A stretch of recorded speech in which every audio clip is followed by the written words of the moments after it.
시온찬양대 힘찬 찬양 감사드립니다. 어제는 입춘이었죠. 우리 이렇게 한번 인사해보시면 어떨까요? 축복합니다. 봄날 되세요. 한번 인사하겠습니다. 옆에 분들하고요. 축복합니다. 봄날 되세요.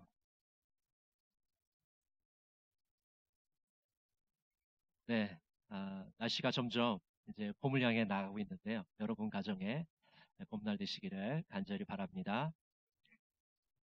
어린 시절에 우리가 읽었던 동화 중에 아기 돼지 삼형제라는 그런 동화가 있습니다. 내용을 다 아실 겁니다. 아기 돼지 삼형제의 엄마 돼지는 이 자녀들을 독립시키기 위해서 바깥 세상으로 내보내게 됩니다. 그래서 이 아기 돼지 삼형제는 각자 집을 짓게 되었는데요. 첫째 돼지는 집으로 대충 건성으로 집을 지어놓고 실컷 놀았습니다. 둘째 돼지는 나무로 집을 짓고 놀았습니다. 막내 셋째 돼지는 벽돌로 열심히 집을 지었어요. 그래서 형들이 놀 때 땀을 뻘뻘 흘리면서 집을 지었습니다. 근데 마침 무서운 늑대가 나타나서 아기 돼지 삼형제를 잡아먹으려고 합니다. 첫째 돼지의 집에 찾아갔습니다. 첫째 돼지의 집은 지프로 지은 엉성한 집이었기 때문에 늑대가 바람을 한번 쑥 불자 그 집은 날아버리고 맙니다. 그래서 첫째 돼지는 둘째 돼지의 집으로 도망을 치죠. 둘째 돼지의 집은 나무로 지어진 집인데 역시 늑대가 세게 바람을 불자 그만 날아가 버리고 맙니다. 그래서 첫째와 둘째는 셋째네 집으로 피신을 가게 됩니다. 이 셋째 돼지의 집은 벽돌로 지은 집이기 때문에 늑대가 아무리 입김으로 바람을 세게 불어도 그 집은 무너지지 않았습니다.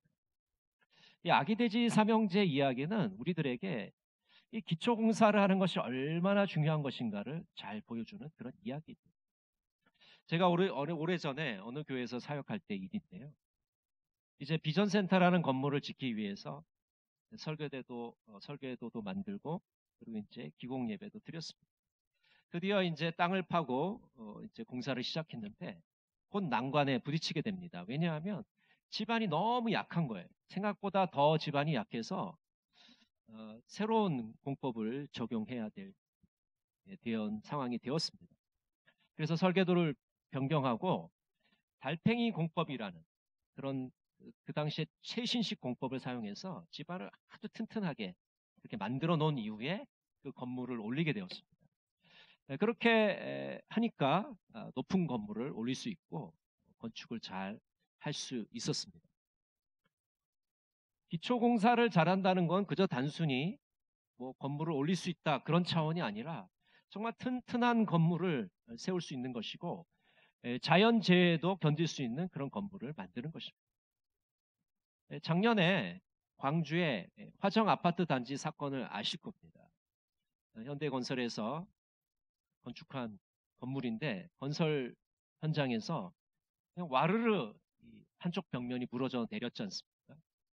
분양도 하기 전에 완공도 하기 전에 건물이 무너져 내버린 것이죠. 그 붕괴 현장 역시 이 기초공사가 얼마나 중요한지를 우리들에게 다시 한번 일깨워주는 그런 사건입니다. 오늘 본문 말씀은 우리들에게 다음과 같은 질문을 하고 있습니다. 우리는 어떤 기초 위에 집을 짓고 있는가? 우리의 인생이라는 집을, 우리의 신앙이라는 이 집을 어떤 기초 위에 짓고 있는지를 묻고 계십니다. 여러분, 어떤 기초 위에 여러분의 집을 짓고 계십니까? 오늘 본문에는 두 종류의 목수가 등장합니다. 어리석은 목수와 지혜로운 목수입니다. 어리석은 목수는 모래사장 위에 집을 짓습니다. 오늘 7장 26절 말씀 같이 한번 볼까요? 나의 이 말을 듣고 행하지 아니하는 자는 그 집을 모래 위에 지은 어리석은 사람 같으리니. 메시지 성경은 이렇게 번역하고 있습니다. 그러나 너희가 내 말을 성경 공부 때만 사용하고 삶으로 실천하지 않으면 너희는 모래사장에 집을 지은 미련한 목수와 같다. 여러분, 어리석은 목수는 그 집이 지탱하지 못할 연약한 집안 위에 집을 짓습니다. 모래사장 위에 집을 짓습니다. 그래서 우리나라 말에 사상누각이라는 말이 있습니다. 모래사장 위에 지은 누각이란 뜻인데 얼마 가지 못하고 무너질 일이나 사물을 의미하는 것입니다. 어리석은 목수는 사상누각을 짓는 것이죠. 모래사장 위에 집을 짓다는 것은 말씀대로 행하지 않는 것을 의미합니다. 야고보서 1장 23절은 이렇게 말씀합니다. 말씀을 듣고도 행하지 않는 사람은 있는 그대로의 자기 얼굴을 거울 속으로 들여다보기만 하는 사람과 같습니다. 그럼 우리가 거울을 왜 봅니까? 오늘 아침에도 거울을 보셨죠? 얼굴도 보고 얼굴에 뭐 묻어 있는 게 없는지, 예? 또 옷도 이렇게 매무새를 가다듬고 그러기 위해서 이제 거울을 보죠. 여러분, 거울을 보고서 아무것도 안 하는 사람 있을까요? 그런 경우는 거의 없을 겁니다. 거울을 보는 이유는 우리가 뭔가 반응하기 위해서 거울을 보는 거예요. 뭘 정리하기 위해서 보는 겁니다. 근데 거울 보고서 아무것도 안 한다? 근데 마치 이게 무엇과 같으냐면 말씀을 듣고도 아무것도 행하지 않는 사람이 거울을 보고도 아무것도 안 하는 것 똑같다, 이렇게 말씀하고 있는 겁니다. 우리가 거울을 봤으면 뭔가 반응해야 되잖아요. 말씀을 들었으면 뭔가 행해야 되지 않겠습니까? 모래사장 위에 집을 짓는 것은 마치 이와 같은 것이다 라고 말하고 있는 것이죠. 모래사장 위에 집을 짓는 사람은 도덕과 철학과 선행 위에 집을 짓는 사람입니다.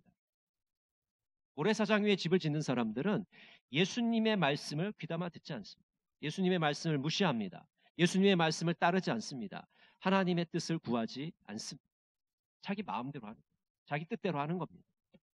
그래서 이런 사람들은 뭐라고 얘기하냐면 나는 선한 사람이다.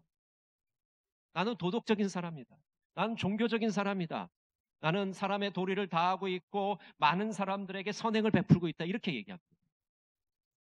네, 그거 좋죠. 뭐가 문제입니까? 하나님의 뜻을 구하지 않는 거예요. 자기 마음대로 하는 거예요. 자기 고집대로 하는 거예요. 거기에 문제가 있는 것입니다. 여러분, 이렇게 자기 마음대로 모래사장 위에 집을 짓는 사람은 그들의 결말은 어떻게 될까요? 오늘 7장 27절 이렇게 말씀합니다. 같이 한번 읽어볼까요? 비가 내리고 홍수가 나고 바람이 불어서 그 집에 들이치니 무너졌다. 그리고 그 무너짐이 엄청났다. 비가 내리고 바람이 불고 홍수가 나면 모래사장 위에 지은 집은 무너져 내립니다. 견디지 못합니다. 자연재해에 버티지 못하는 것이죠.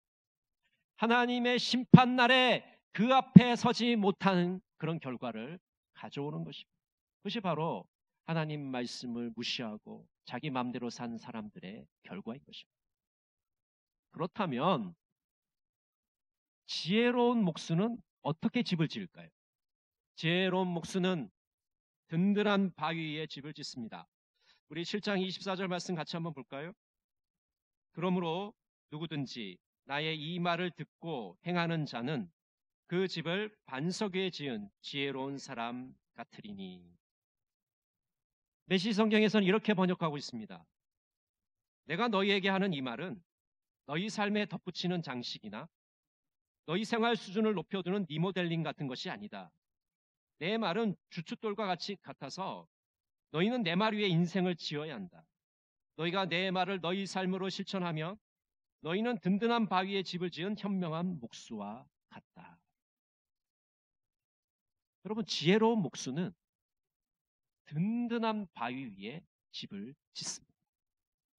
그리스도 위에 집을 짓습니다. 그리스도의 가르침 위에 집을 짓습니다. 하나님의 말씀 위에 집을 짓습니다. 하나님의 말씀에 순종하는 삶을 살아가는 사람, 그런 사람들이 바로 바위 위에 집을 짓는 사람입니다. 순종이라는 것은 말에 그치는 것이 아니라 행동에 옮기는 것입니다. 예수님은 말보다 순종에 더 관심을 가지고 계십니다. 우리가 옳은 말을 해야 됩니다. 그러나 그것에 만족하지 말고 옳은 행동으로 나가야 되는 것이죠. 믿음과 행위는 분리되지 않습니다. 우리가 믿는다고 하는 것을 삶으로 증명해야 됩니다. 삶으로 실천해야 됩니다. 내가 믿는다고 말을 하면서 삶으로 살아내지 않으면 그것은 거짓말이 되는 것이죠. 세례 요한은 이것을 회개에 합당한 열매라고 말했습니다. 여러분, 회개가 무엇입니까? 자신의 잘못을 뉘우치는 겁니다. 자신의 죄악을 주님 앞에 고백하는 것입니다. 인정하는 것입니다. 그게 회개예요. 그러나 회개라고 해서 말로만 회개하면 그것은 회개가 되지 못합니다. 자기가 만약 진정으로 뉘우쳤다면 자신이 잘못한 것을 다시 행동에 옮기지 말아야 되죠. 올바른 삶을 살아가는 거예요. 하나님이 원하시는 삶을 살아갈 때 그것을 우리는 회개에 합당한 열매를 맺었다고 말하는 것입니다. 우리의 행동과 말이 일치해야 됩니다. 믿지 않는 분들이 믿는 사람들에게, 예수 믿는 사람들에게 요구하는 것이 있어요. 그것은 언행이 일치하는 겁니다. 말한 대로 사는 거예요. 반대로 얘기하면 믿지 않는 사람들이 가장 믿는 사람들에게 실망하는 지점이 뭐냐 하면 말한 대로 살지 않는 거예요. 말은 뭐 거창하게 하는데 실제로 그의 삶에서 그것이 드러나지 않는 거예요. 그것 때문에 실망하는 것이죠. 우리가 말한 대로 살아간다면, 언행 일치한다면 많은 사람들에게 빛을 비춰줄 수 있고 많은 사람들을 감동으로 이끌 수가 있는 것입니다. 하나님께서는 우리의 말로 우리의 행동을 판단하는 것이 아니라 우리의 행동으로 우리의 말을 판단하십니다. 우리는 믿는 말을 열매로 나타내야 됩니다. 우리가 믿는 것을 열매로 드러내지 않으면 우리는 거짓말하는 자가 되기 때문입니다. 순종은 듣는 것으로 그치지 않습니다. 듣는 것에 만족하지 않습니다. 신명기 28장 2절 같이 한번 읽어볼까요? 내가 내 하나님 여호와의 말씀을 청종하면 이 모든 복이 내게 임하며 내게 이르리니. 여호와의 말씀을 청종하면, 청종한다는 것은 듣고 순종하는 겁니다. 듣고 흘려버리는 게 아니에요. 듣고 까먹는 게 아닙니다. 들었으면 그 말씀에 온전히 순종하는 것이 바로 청종하는 것입니다. 야고보 말씀에 보면 듣기만 하고 행동에 옮기지 않으면 자기 자신을 속이는 자다 이렇게 말씀합니다. 그럼 우리가 듣기만 하고 그것을 행동에 옮기지 않으면 스스로를 속이는 것입니다. 어떤 사람이 예수 믿는 사람을 그림으로 그렸는데 귀가 이렇게 큰 사람, 막 코끼리처럼 이렇게 귀가 이렇게 크고 손발은 되게 작은 그런 사람의 모습을 그렸습니다. 그럼 무엇을 의미합니까? 듣는 걸 엄청 듣는다는 거예요. 설교 말씀도 듣고 방송으로도 듣고 유튜브도 듣고 뭐 이것저것 엄청나게 듣습니다. 귀가 이만큼 커졌어요. 근데 문제는 뭐냐면 우리의 손발이 너무 작아. 듣기만 하고 행동하지 않으니까 손발이 아무 필요가 없어요. 거꾸로 해야 됩니다. 적게 듣더라도 우리의 손발이 부지런히 손발을 돌려서 내가 알고 있는 것, 내가 믿고 있는 바를 삶 속에 실천해야 되는 것이죠. 하나님이 원하시는 순종은 100%의 순종. 90%의 순종은 순종이 아닙니다. 99%의 순종도 순종이 아닙니다.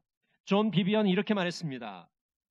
99.9%의 순종이 사람에게는 순종으로 보여도 하나님 보시기에는 결코 순종이 아니다.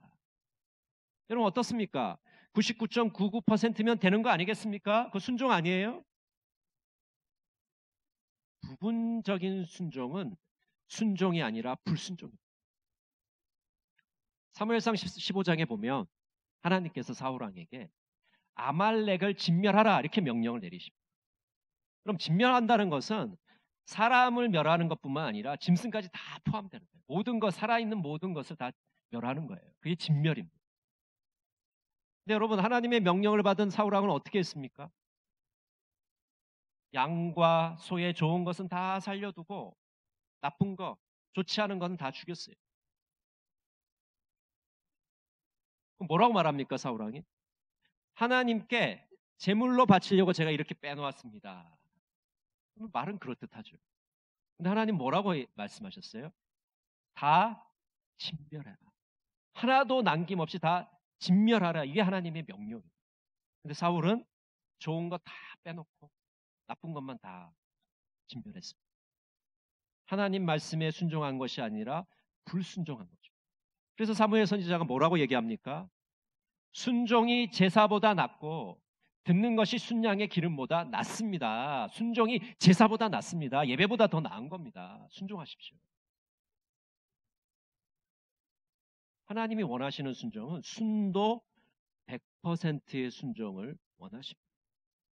여러분 스스로에게 내가 10가지 하나님이 원하시는 내가 9가지 했으니까 얼마나 대견해, 기특해. 만약 그렇게 생각하신다면 오산입니다. 하나님은 10가지 말씀하셨으면 10가지 다 순종하기를 원하세요. 100%의 순종을 원하시는 99%의 순종은 순종이 아니라 불순종인 것입니다. 여러분 든든한 바위 위에 집을 건축하면 그 결말이 어떻게 됩니까? 견고한 집을 세울 수 있다고 말씀합니다. 비가 내리고 홍수가 나고 바람이 불어도 그 집은 버틸 수 있다고 말씀하고 있는 것입니다. 바로 하나님의 심판대 앞에 섰을 때 우리는 하나님께 영생의 축복을 받을 것이다. 천국에 들어갈 수 있을 것이다. 그렇게 말씀하고 있는 것입니다. 하나님 말씀에 순종하는 자에게 이런 영생의 축복을, 구원의 축복을 허락해 주시는 것입니다. 여러분 순종하셔서 하나님이 주시는 이 놀라운 축복을 다 받아 누리시기를 간절히 바랍니다. 지혜로운 목수가 되려면 구체적으로 어떻게 해야 되는 것일까요? 하나님 말씀에 순종하는 공동체를 만들어 가야 됩니다. 에리 자원은 이렇게 말했습니다. 오직 신뢰와 헌신이 있는 곳에만 하나님의 샘이 열릴 것이다. 오직 온전히 복종한 삶에만 하나님의 풍성한 축복이 부어질 것이다. 여러분 하나님의 풍성한 축복을 받기를 원하십니까? 그리스도의 말씀에 온전히 순종하시기를 바랍니다. 하나님의 말씀에 순종하세요. 복종하세요. 그것이 풍성한 축복을 받는 비결입니다. 지혜로운 목수가 되려면 말씀에 순종하는 그리스도인이 되어야 합니다. 말씀에 순종하는 그리스도인이 되려면 하나님의 말씀을 들어야 됩니다. 듣지 않으면 우리는 순종하는 그리스도인이 될 수가 없어요. 앤드류 머레는 이렇게 말했습니다. 순종을 배우기 위해 주님 발 앞에 앉아 묵상하며 기도하며 기다리며 의지하는 데 많은 시간이 걸린다 해도 결코 당황해서는 안 된다. 우리 모두 이 순종을 배우기 위해 충분한 시간을 바치자. 여러분 순종이라는 것이 저절로 되는 게 아닙니다. 태어날 때 그냥 자동으로 되는 게 아니에요. 끊임없이 순종하는 것을 훈련하고 순종을 배우고 순종하기를 노력해야 됩니다. 그렇지 않고는 순종을 배울 수가 없습니다. 그리스도의 말씀 앞에 묵상하고 기도하고 기다리면서 하나님을 의지할 때 우리는 순종을 비로소 배울 수 있는 겁니다. 시간을 들이지 않고 노력을 들이지 않고 순종을 배울 수가 없어요. 그냥 주일 예배에 1시간 드린다고 순종의 사람이 됩니까? 천만의 말씀입니다. 절대로 그렇게 되지 않아요. 가진 애를 다 써야 될까 말까 합니다. 순종의 사람이 되려면. 그래서 큐티를 하는 것이 중요해요. 그럼 큐티를 하는 게 뭐예요? 하나님의 말씀을 듣고 그것을 삶에 실천하는 겁니다. 주님의 음성을 듣고 나의 삶에 적용하는 겁니다. 그게 바로 큐티하는 거예요. 저한테 소원이 하나 있다면 우리 교회 교인들이 전부 다 이 교인들의 손에 매일 성경이 들려져 있는 겁니다. 이건 단순히 뭐 책을 사고 안 사고의 문제는 아닙니다. 하나님의 말씀을 묵상, 순종의 사람이 되느냐 안 되느냐의 문제인 것이죠. 여러분의 손에 이 매일 성경이 매일 들려져 있기를 소망합니다. 너무나도 큐티를 많이 해서 이 책이 너덜너덜해졌으면 좋겠어요. 말씀의 사람이 되지 않고는 순종의 사람이 절대로 될 수가 없어요. 그건 불가능한 일. 말씀을 멀리하는 내가 순종의 사람이 된다? 그럴 일은 절대로 일어나지 않습니다. 말씀에 순종하는 그리스도인이 되려면 말씀을 배워야 됩니다. 말씀을 배워야 하나님의 뜻과 계획을 알 수가 있습니다. 우리가 하나님의 뜻과 계획을 알지 못하면 제 마음대로 하는 거예요. 신앙생활 하면서도 자기 뜻대로 하는 겁니다. 그러면서 스스로에게 뭐라고 얘기하냐면 나 하나님 말씀 잘 순종하고 있어. 뭘 순종한다는 거예요? 하나님의 뜻을 제대로 알아야 제대로 순종할 수 있는 거죠. 말씀을 배워야 돼요. 제자 훈련을 하고 성경 공부를 하고 말씀을 읽고 말씀을 암송하고 말씀을 배워야지만 하나님의 뜻에 우리가 나아갈 수가 있는 것이죠. 이제 3월부터 제자 훈련을 시작합니다. 영성 훈련 시작합니다. 여러분 스스로에게 한번 그렇게 질문해 보세요. 이 제자 훈련에 대해서 내가 참석할 건가 하지 않을 건가? 아유, 나는 아무런 관계도 없고 난 바쁘고 시간도 없고 나랑 아무 상관도 없는 일이야. 그렇게 생각하지 마시고 한번 해볼까? 한번 해볼까? 생각해 보십시오. 하나님의 말씀을 배우는 자가 순종의 사람이 될 수 있기 때문에 지혜로운 목수는 순종의 열매를 맺습니다. 미국의 어느 시골 마을에 한 병약한 남자가 있었습니다. 늘 기침을 하고 시름시름 앓고 늘 병을 달고 살았어요.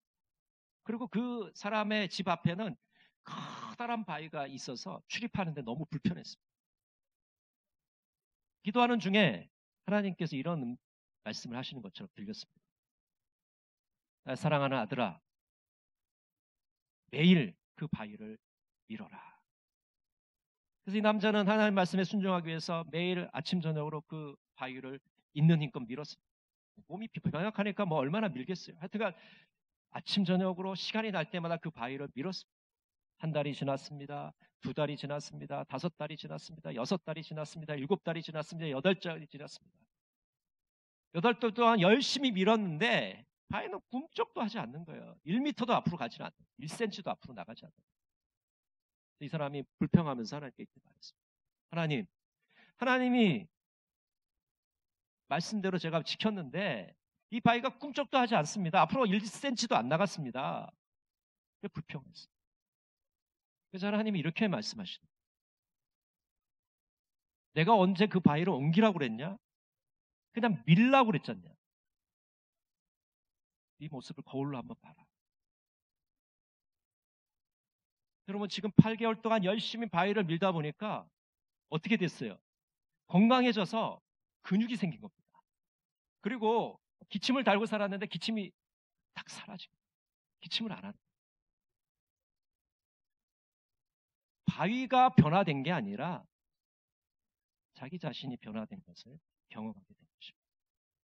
순종의 사람에게는 이런 놀라운 축복을 허락해 주시는 것입니다. 김기성 목사님은 순종을 배웁니다라는 기도문에서 이렇게 기도하고 있습니다. 주님은 고난을 통하여 순종을 배우심으로써 완전에 이르셨습니다.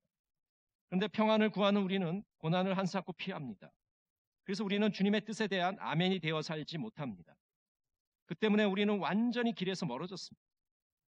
우리의 삶이 이리저리 정신없는 것은 우리가 마땅히 바라보아야 할 분을 바라보지 않고 순종해야 될 하나님의 뜻에 순종하지 못하기 때문입니다. 이런 우리를 불쌍히 여겨 주소서. 이제부터라도 우리의 삶을 통하여 하늘의 선율을 연주하는 기쁨 속에 살게 하소서. 아멘. 여러분 지혜의 목수이신 예수 그리스도 통해서 우리는 순종을 배워 나가야 됩니다. 지혜로운 목수는 모래사장 위에 집을 짓지 않고 든든한 바위 위에 집을 짓습니다. 그의 인생의 집을 바위 위에 짓는 사람입니다. 그의 신앙의 집을 말씀에 순종함으로 짓는 사람입니다. 여러분 하나님 말씀에 온전히 순종함으로 이 인생의 집을 든든하게 세워가시는 여러분 모두가 되시기를 간절히 바랍니다. 기도하겠습니다. 사랑의 하나님, 어떤 사람은 모래사장 위에 집을 짓고 어떤 사람은 바위 위에 집을 짓습니다. 우리는 어디에다 집을 지어야 할까요? 주님의 말씀 위에 인생의 집과 신앙의 집을 짓는 지혜로운 목소리 다 되게 하여 주시옵소서.